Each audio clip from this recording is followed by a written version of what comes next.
Video, another Black Pixie moment.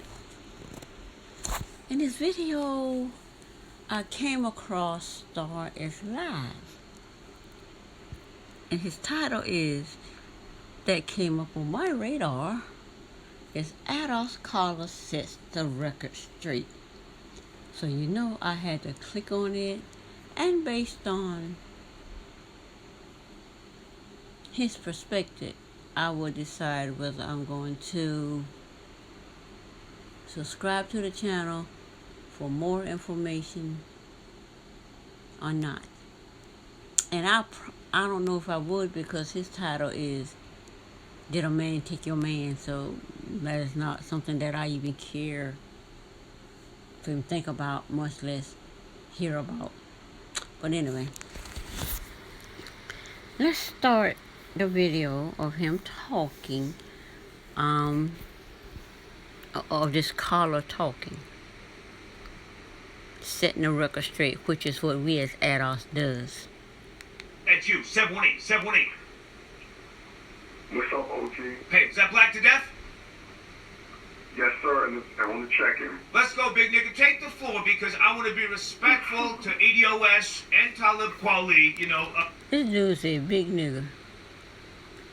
This is the first point in the video where I realized that he don't resonate with ADOS. I love the data that they present, man, but Talib Kweli's up on Vlad TV clapping at him. Where do you want to start? Like he say, I love their data, but he excited about Talib Kweli on Vlad TV clapping at him. That's the point I realized. He doesn't resonate with ADOS. He just wants to get a little bit of that ADOS views. And at this point, he got 6.7 thousand views. Let's listen to the caller. Talib Kweli is a compromised Negro for the DNC. Bottom line, he's controlled opposition. He's being used to diminish the ADOS reparations agenda and movement. ADOS is politically driven, and the ideology and the agenda is reparations. It's bigger than a check. It's restorative justice for all the ills that was done to the descendants of American slavery. The sister who called in talking about Joanna. Aborigine, Joanna, get her out of here. Save that Dan Calloway Aborigine babble. It's not about that. The Aborigines, the Native Americans, did not build the infrastructure. Right here he says, get her out of here. That's just one little jab. Then he says the Aboriginals did not build America. They didn't, because the Aboriginals got their reparations. They act like they don't. There may be certain descendants of Aboriginals that did not get their reparations, but that is not an ADOS problem. It's not our problem. You are descendants of Aboriginal and didn't get yours. The fact that you are the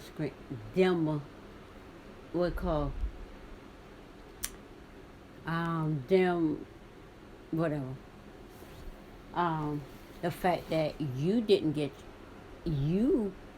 your reparations. You have to deal with racism.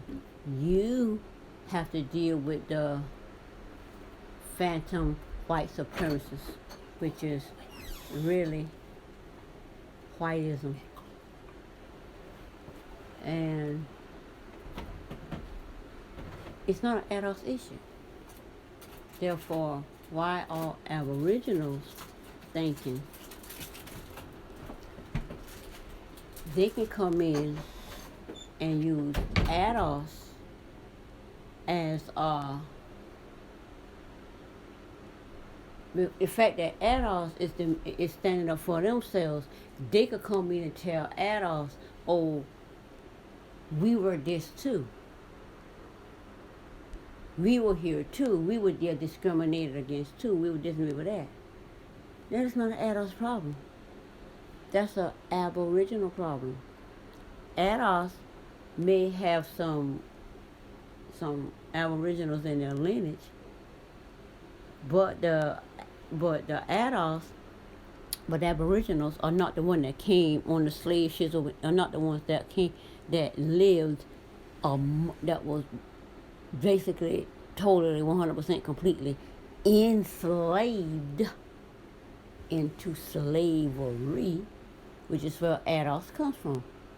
Americans first, because Africa never, ever, ever, and even to this day, they doing a whole lot of stuff to make us think they are, accepted us. We could never say we are Africans, like immigrants. I'm from Africa. I'm from Kenya. This is my lineage. Adults could never, ever, ever do that without saying, oh, you're not Africans. You are black people. You're not Africans. You are whatever. Therefore, adults sit back and just watched, and Obama woke a lot of adults up through me, Yvette, and Adam, and Tony. And I say me too, because I was in the chat and I was discussing. There's a lot of stuff that I don't know, but I do know this. Adults came about because I was in the chat imparting what I understand.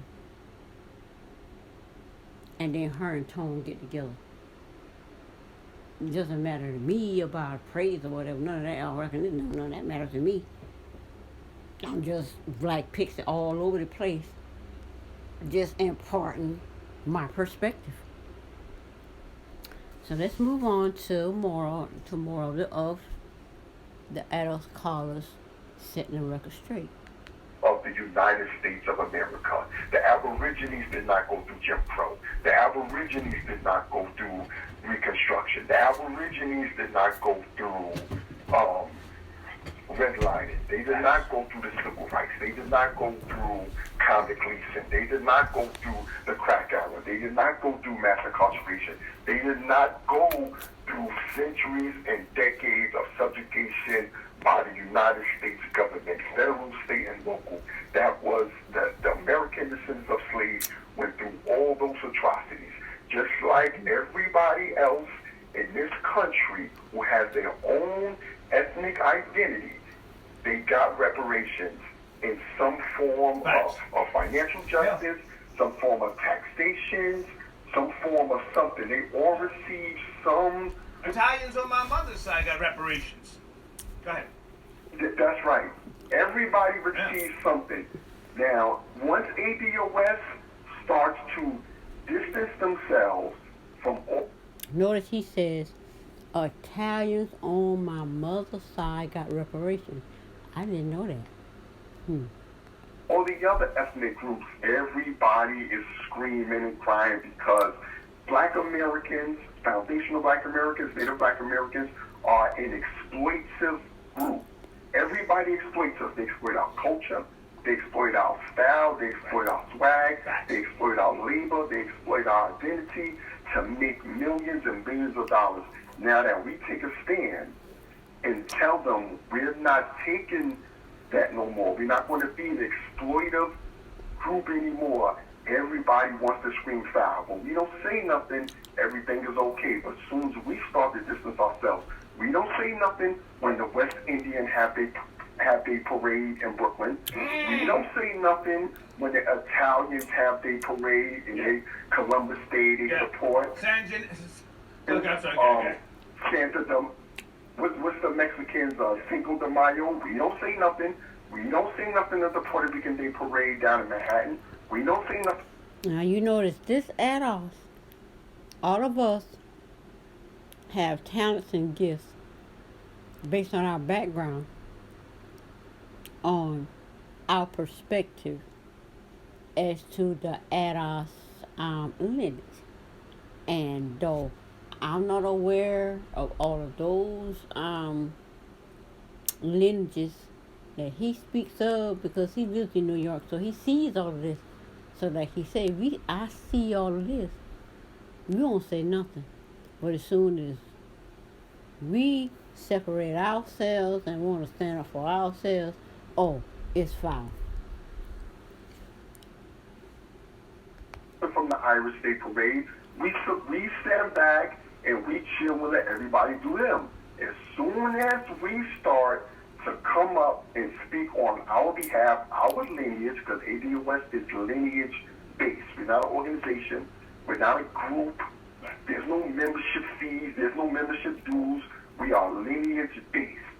And as soon as we start to speak, he says there's no membership fees. Make up a now. No membership dues. That's where the problem come in at with a lot of people. It's not about money for us. Oh, ADOS gonna register and we can pay this amount of money and this amount. No, it don't work like that. These lineages that he explained are these lineages paying fees, dues. That's an organization? No, because it's just a group of people. They get legislation passed, such as LGBT got a form of reparation this year. Basically, the white male and probably female LGBT, because black men, I don't see the black LGBT is too busy on YouTube fighting, attacking, trying to destroy black women. That's what they're doing. I was just on I don't follow them no more, because for me that's just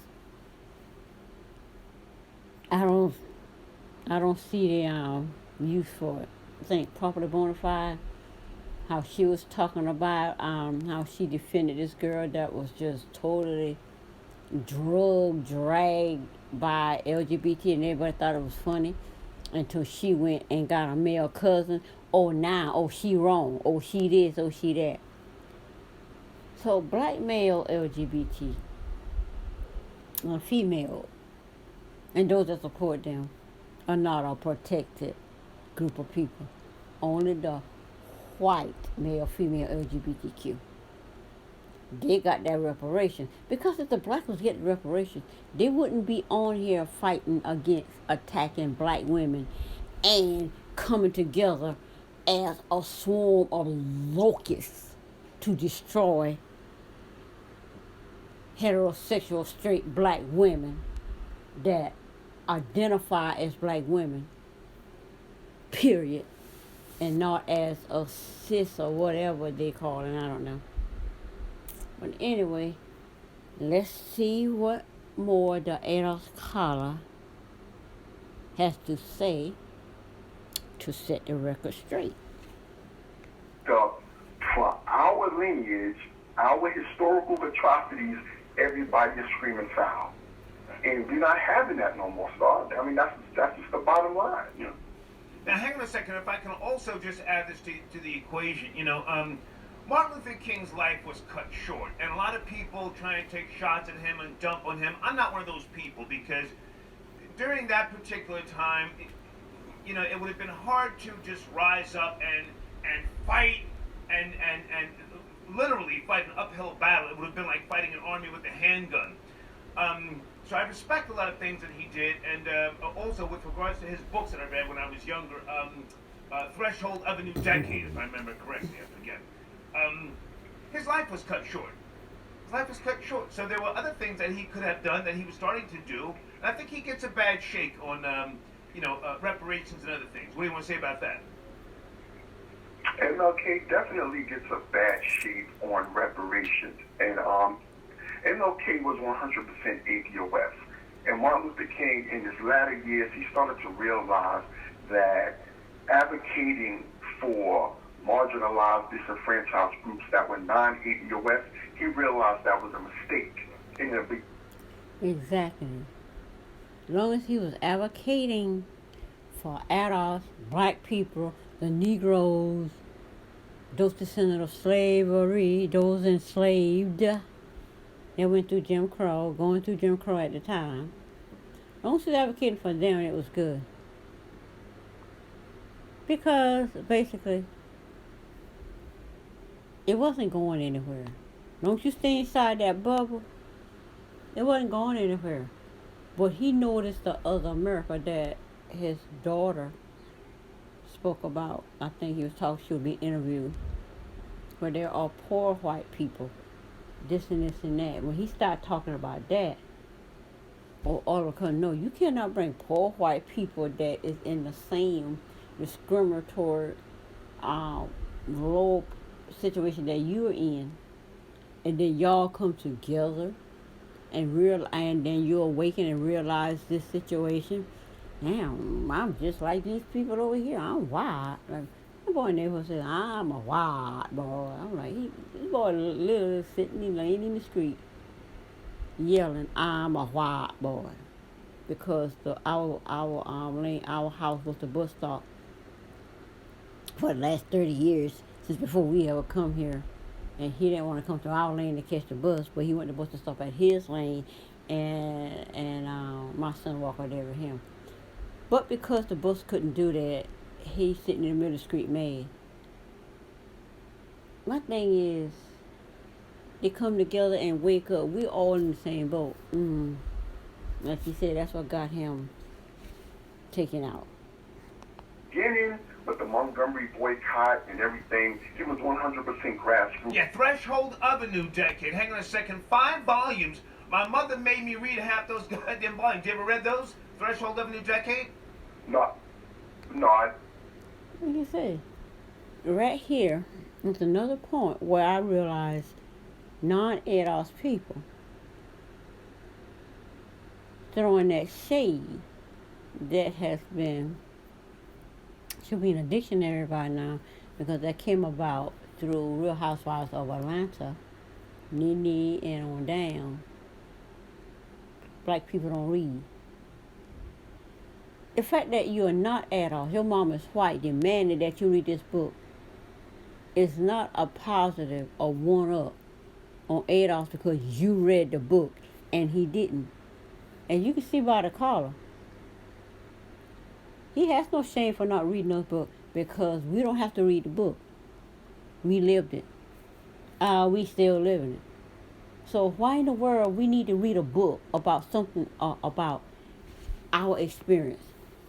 That's like a grasshopper telling an ant, okay, ant, I read the book about your life, your lineage, and this is who you are because I read his story about your story, which is my story. It is what it is. So this dude saying he had to read a book. His mama demand he read a book that this ADOS guy says he didn't read, makes him smarter than an ADOS because he read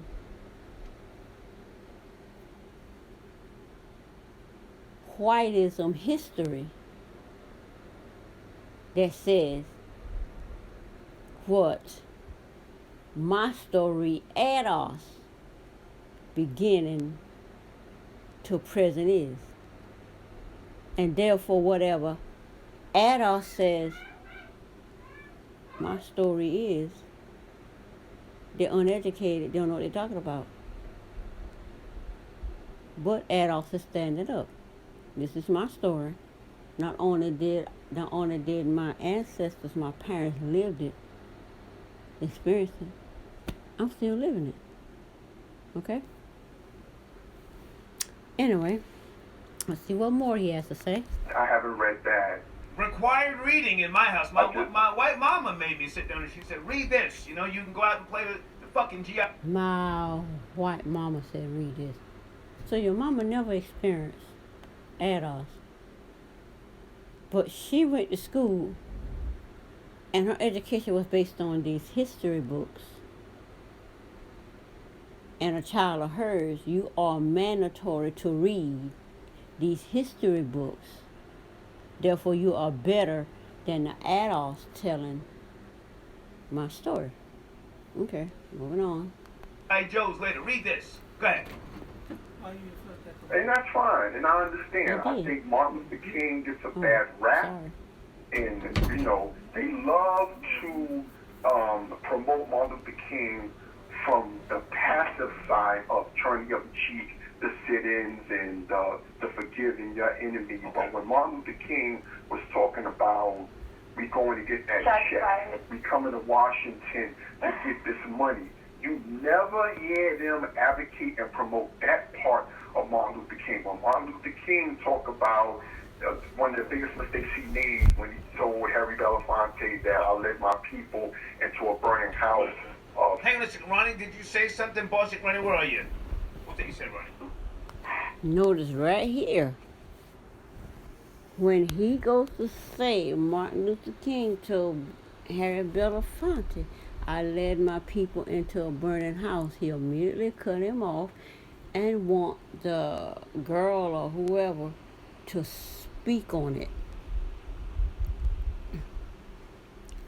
I guess he didn't learn that in his history book. Or maybe he did. But as with most non-ADOS people, certain information they don't want to touch because it goes against their consciousness as to how they understand what history taught them in their white schools that he obviously went to. Okay, moving on. Yeah, it said it sounds like shots fired. It sounds like he's speaking directly to me. Like she said, shots fired. That's the thing right there. He says Martin Luther King told Halle Belafonte that he led black people, the Negroes, the adults, descendants of slavery, into a burning house.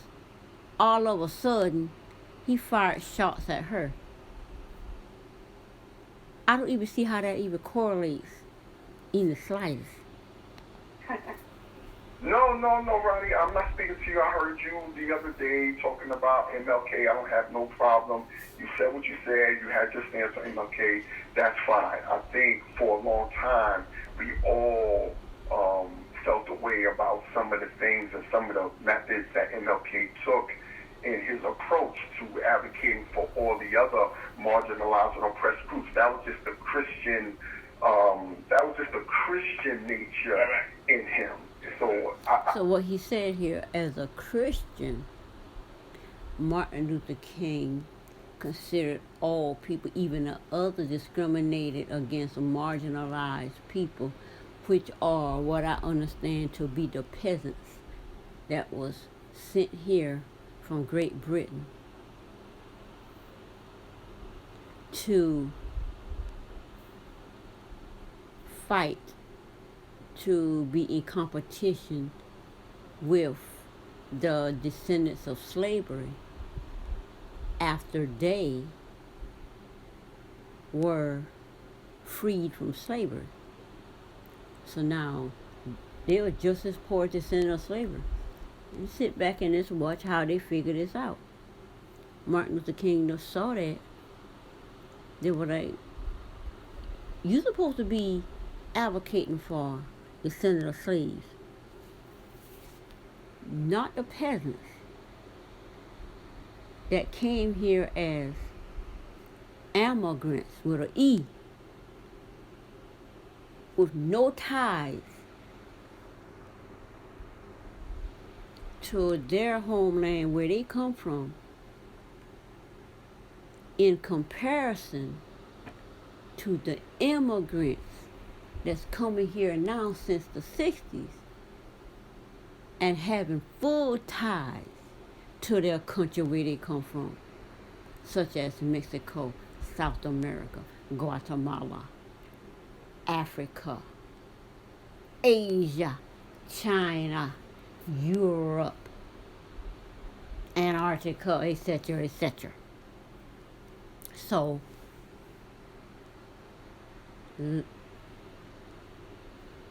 that's the difference.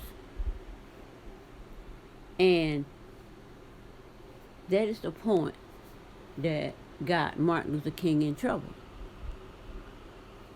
His job was to be a Christian and focus only on the discrimination of black people and make them think, lead them into thinking that this is what's going to get them in a better place. We don't need you to be looking at these over here, because they always going to be a class above you. Even though they're poor, discriminated against, they're poor just like you. They're going to be a class above you, because at any time, they can be pulled up to greatness. But you never will be, except for the class of people that we take from you and put into this group that is there. They get to live up here with us and make sure ADOS actually never do. But anyway, moving on. I don't blame MLK for that. But once MLK started to really sit and speak with Elijah Muhammad on a regular basis, he started to really understand what the Nation of Islam at that time was really speaking of. Now, hang on a second. Black to Deaf. Should I assume that you are official ADOS? ADOS on my mother's side, ADOS on my father's side. My grandmother passed away on my father's side at 95. My grandmother on my mother's side was 92. They come from sharecroppers. Their parents was born in here, going back to the 1800s. 100% ADOS. Okay. And that's the whole problem. Everybody has a gripe. Gotcha. Because as they should. But listen, I hate to cut you short. Everybody should have a gripe with that. Really do. Why you got a gripe with us? Like this, you ask this dude, well, so you are officially ADOS. Are you officially Italian? Really do. Is your mama officially Italian? Really do. And my mother was adopted by ADOS, biological child of ADOS mothers. Father, adopted father ADOS, biological father ADOS. On my daddy's side as well, grandma ADOS. My grandma on my daddy's side is ADOS. And my grandma, my great-grandma, on my daddy's side, I'm not sure if I know she's ADOS, but I'm not sure if she's ADOS. But my father on my dad's side is ADOS. Grandfather is ADOS. Great-grandfather is full-blooded Cherokee Indian. So he had babies with ADOS women. I don't know if my grandmother was a Cherokee Indian, but I know my great-grandfather was. So I can take my lineage, I can go to the graveside right now, and my great-great-grandmother tomb is there, as well as my great-great-grandfather tomb is there. My grandmother is built a few tombs over from her, as well as my dad and my uncle, who are all ADOS. But you go back to my great-great-grandmother and my great-great-grandfather, they are there. And then we go fall back as their parents, which is my great-great-grandparents, their ADOS, the great-great-grandfather, is Cherokee Indian. So we go all the way back to there. And ADOS is where it's on the adoptive house. So I got it both ways. So let this dude say 100% ADOS.